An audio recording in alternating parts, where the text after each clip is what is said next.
చెప్పండి, ఈ స్కూల్ చూస్తుంటే ఎలా అనిపిస్తుంది మీకు?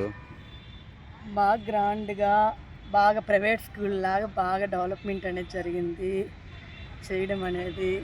నారాయణ సార్ చదివిన స్కూల్ కాబట్టి నారాయణ సార్ లాగే 10 మంది పిల్లలు కూడా ఎదుగుదల అనేది ఆ విధంగా రావాలని పైకి బాగా పేరెంట్స్ పిల్లల్ని బాగా జాయిన్ చేయడం అన్నీ జరిగిపోయాయి.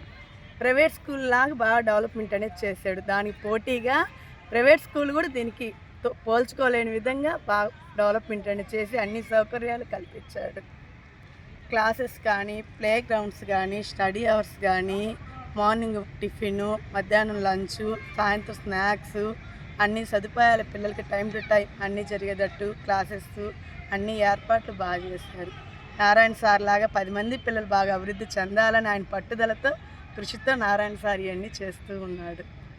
ప్లే గ్రౌండ్ చూస్తుంటే మీకు అనిపిస్తుంది, ఏం చెప్తారు?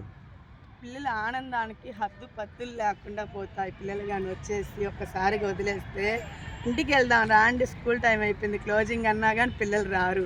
ఆ విధంగా ఆట పోటీల్లో నిలబడిపోయి ఉత్సాహంగా పరుగులు తీస్తూ ఆడుతూ ఉంటారు. జారుడు బండ పెట్టారు, ఉయ్యాలు పెట్టాడు. చిల్డ్రన్స్ పార్క్లో పార్క్ ఎలా ఫేమస్ మన నెల్లూరులో, మన విఆర్ స్కూల్లో ప్లే గ్రౌండ్ బాగా